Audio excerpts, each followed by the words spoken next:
Ok, continuando com a nossa conversa, e apesar das condições ambientais não contribuírem bastante devido a alguns ruídos externos, mas eu penso que o essencial está ficando desta conversa. Uma questão importante que eu gostaria de saber: quais foram as estratégias que usaram de modo a convencer o governo a aceitar a introdução destes cursos de língua de sinais? Respondendo a nível da área pedagógica, que é o processo de inclusão educacional, que surgiu em 1996, que é chamada LDB, Legislação, Diretrizes e Bases para a Educação no Brasil. Quando surgiu isso, surgiu um artigo dentro dessa LDB 9693/96, solicitando a inclusão de portadores de necessidades educativas especiais. Ou seja, não se delimitava somente a surdos, entrava os cegos, cadeirantes, deficientes intelectuais e mentais. Todos eles entravam dentro desse fenômeno que eles estavam buscando. Porém, não existia professores formados, não existia uma estrutura, não havia metodologia específica e muito menos avaliação. Mediante isso, o MEC, que é o Ministério da Educação do Brasil, instituiu um período de 10 anos para que esses professores compreendessem a necessidade de complementar a sua formação acadêmica para que ele pudesse atuar no mercado de trabalho. Mediante isso, o governo começou a liberar verba para isso. E essa verba entrou dentro de um espaço que é chamado Educação Especial. Essa educação especial do governo, que é em Brasília que fica, foi determinado umas diretrizes que a FENIS começou a articular a necessidade de formação. Como isso ia acontecer? Nós precisamos de professores formados para ensinar a língua de sinais. Ok, mas nós também precisamos de tradutores internos para atuar no mercado de trabalho. Como nós vamos organizar isso? Aí foi como uma colega falou, que é um dos ícones da área de Libras, que é a professora Ronice Quadros, que é doutora na área de linguística, que trouxe esse projeto, idealizando juntamente com a comunidade surda, que a gente pode se referir à professora Mariana Stumpf. Ela também é coordenadora do Letras Libras em Santa Catarina, e esse projeto foi encaminhado ao Ministério da Educação. O Ministério da Educação, por já estar trabalhando com o processo de inclusão escolar, viu e acreditou que essa dimensão oportunizaria a qualificação de profissionais para que pudesse tanto surdos a nível de licenciatura, que era o ensino de Libras, como tradutores e intérpretes, atuar em espaços públicos como professores de Libras, proporcionando acessibilidade, né, e a inclusão educacional nos âmbitos educacionais em classes especiais ou até mesmo em classes de ensino regular, e acessibilidade aos intérpretes, aos órgãos onde estariam se prevendo a necessidade de uma comunicação perante os surdos, aquele atendimento. Só que a gente sabe que o governo ele não investe nessa questão de acessibilidade. Isso agora que também veio uma lei para que isso seja fomentado num período também de 10 anos. Então hoje no Brasil, alguns órgãos já procuram pessoas formadas em Libras para que estejam ensinando e sendo multiplicadores dentro das empresas, dentro dos órgãos públicos. Porque a própria lei e o decreto 5626 diz que durante o prazo de 10 anos todos os órgãos deveriam estar acessíveis. Só que a gente sabe que não está sendo acessível, mas os surdos estão em contrapartida exigindo intérpretes em âmbito da saúde, intérpretes nos órgãos judiciais para que possa fazer o atendimento jurídico e assim sucessivamente, proporcionando o que a Lei 10/98 diz sobre essa questão da acessibilidade, né? Então, a inclusão educacional, ela vai sendo realizada de acordo com a LDB. Por outro lado, a inclusão social que os surdos querem, né, e que não é a inclusão educacional, ela está sendo feita separadamente, né? Mas isso não existe um investimento para a inclusão social, e sim para a inclusão educacional. Por quê? Porque o governo ele não quer ter um custo ainda maior de capacitar algumas pessoas que já estão há anos trabalhando com uma inclusão que a gente sabe que não é uma inclusão perfeita. Só que o surdo não quer isso, o surdo quer uma educação a nível bilíngue e não uma inclusão educacional, e sim uma inclusão social.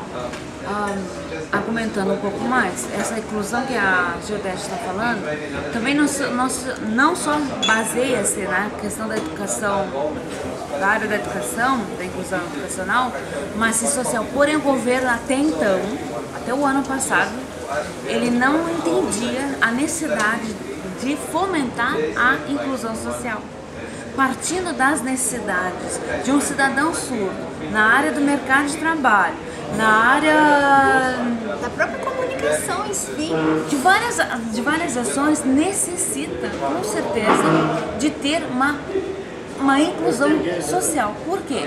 Ele vai às compras, ele vai à farmácia, ele vai ao supermercado, ele paga os seus impostos. Tem uma série de coisas que o Brasil, o governo começou a compreender que ele é um cidadão brasileiro, que ele tem seus direitos e seus deveres e que ele vota escolhendo os seus representantes brasileiros, que são deputados, senadores, vereadores, enfim, para que possa discutir as suas demandas e eles, sim, fomentar os seus projetos para essa área. Bom, eu penso que esta experiência é uma experiência muito valiosa que não cabe na minha câmera.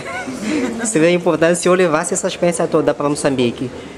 Eu estou trabalhando em Moçambique no Centro Regional de Educação Inclusiva, abreviando eu CREI. E falando em educação inclusiva, este centro engloba pessoas surdas, pessoas cegas, pessoas com deficiências mentais, com síndrome de Down e deficiências múltiplas. Eu não sei qual é a experiência que o Brasil tem nesta área. Por exemplo, eu como membro de um centro, eu tenho que levar essa experiência. Me permite, eu levo o vosso vídeo para lá para mostrar o que é o desafio. Será que o Brasil tem um centro de diagnóstico e orientação? Qual é a experiência que isso tem? No Brasil existem os CAIs, né, que são os centros também de referência que dão apoio às escolas que ficam no interior, nas suas regiões. Então, os CAIs, na verdade, eles trabalham com todas as deficiências mentais, intelectuais, o cego, o surdo cego. Lembrando que o CAIs é apoiado pelo governo. E o CAIs é uma iniciativa também de apoio instituída pelo governo. Então, esses centros de referências, assim como existe em Moçambique, no Brasil também existem os 27 estados, né? E alguns dos seus estados existem os CAIs. Muitos dos CAIs, eles estão representados também na liderança de pessoas surdas. Então, por exemplo, CAIs do Espírito Santo, quem é a coordenadora desse CAIs é uma pessoa surda. Então, ela consegue colocar de uma forma clara e objetiva as dificuldades do processo de inclusão que aconteceu desde o século XX, né? E o que agora no século XXI estão tentando organizar, né? E no CAIs também do Mato Grosso do Sul existe a professora mestre Shirley Vilhalva, que também é uma representante da educação do surdo pela FENEIS, né? E também muito Shirley, né? E muito representante, muito representativa para a comunidade. E eu acredito que as duas estejam implementando ações que favoreçam e que se multipliquem perante os outros CAIs. Então, o CAIs, na verdade, é como se fosse o centro de referência que hoje Moçambique realiza. E, na verdade, esse CAIs também, ele foi um dos primeiros a ser colocado para o governo, porque ele compreendia que, a partir disso, conseguiria, então, incluir essas pessoas nos processos educacionais. E qual é a intervenção da pessoa surda nos órgãos de tomada de decisão do governo? Como é que a pessoa surda tem um espaço, por exemplo, para participar, por exemplo, em assembleias? Nós em Moçambique temos a Assembleia da República, que é o órgão máximo de tomada de decisão. Temos as assembleias provinciais também que tomam decisões. E será que a pessoa surda tem esta abertura para participar nesses programas? Não tem. Na verdade, o que acontece? Não é que não tenha partido. Ainda está naquela hipótese de que o surdo ele é representado por uma pessoa ouvinte que entende o processo, o que é o melhor para ele. E agora o porta-voz, como a gente diz. E agora que nós estamos tendo surdo mais atuante politicamente, mas ainda não chegou a esse limite de transição política e educacional. Há uma necessidade, sim, mas a representação direta, como por exemplo, o Instituto Nacional de Educação do Surdo, o órgão de referência no Brasil inteiro, o INES, né, que fica situado no Rio de Janeiro, estava há pouco tempo por fechar.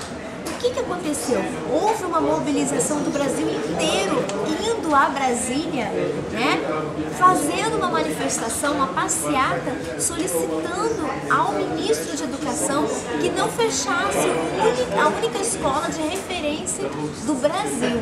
Aí sim foi o momento em que os surdos puderam falar, vamos dizer assim, sem ter um ouvinte e dizer o que poderia ser feito para ele. Então eu vejo que agora essa organização e até mesmo a forma dos surdos se conscientizarem da importância deles estarem contando o que é melhor para eles, né? E não deixar os ouvintes estarem falando. Porém, nós não temos um surdo que esteja politicamente dentro da Câmara de Vereadores, né? Dentro da Câmara de Deputados. A gente não existe isso. Existe desejo sim, mas não foi concretizado. Ok, vamos terminar a nossa conversa porque estamos na hora de uma sessão da nossa conferência. Gostaria que deixassem uma mensagem para o Moçambique. O que os moçambicanos podem fazer para conseguir chegar ao nível do Brasil, atendendo às várias dificuldades que Moçambique enfrenta? Bom, eu gostaria de deixar assim um abraço caloroso do Brasil, do Rio de Janeiro, né? E colocar juntamente com a amiga Flávia no que for preciso para estar ajudando e contribuindo no curso de formações, né? A PURJ já vem atuando com curso de formações de tradução desde 2006 e eu acredito que a gente possa estreitar mais os laços. Quem sabe até mesmo levar o curso de formação de intérprete ou o curso de formação na área de educação de surdos para o seu país. Eu acredito que vai contribuir muito com a educação, não só de surdos, mas também na área da tradução e interpretação em cursos de formação. Ok? Obrigada. Eu gostaria também de deixar um abraço apertado do coração. Olha aqui, ó, Brasil, ó, do coração, lá do fundo. Tá vendo aqui, ó? Lá do fundo da alma para Moçambique. Moçambique, aprendi hoje o sinal. Sim, né? Sim, né? Sim, né?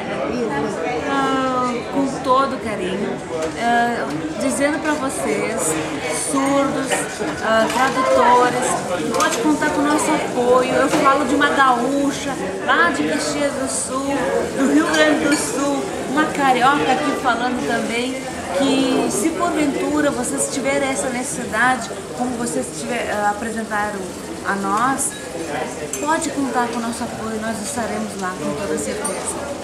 Receba o nosso abraço caloroso. E visite o Brasil. Venha, venha para o Brasil. Ok, penso que formalmente estamos a começar uma nova cooperação. Então, agradecemos nós de Moçambique, agradecemos pela abertura mais uma vez e pedir a autorização que usamos este vídeo para fazermos lobby, a advocacia em Moçambique, no sentido de mudarmos a nossa situação. Eu penso que brevemente vão começar a receber incômodos de Moçambique para vir rapidamente para Moçambique e viver a situação de perto, porque olha, uma mensagem quando vista tem maior impacto do que ouvida. Obrigado, até a próxima. Bye bye.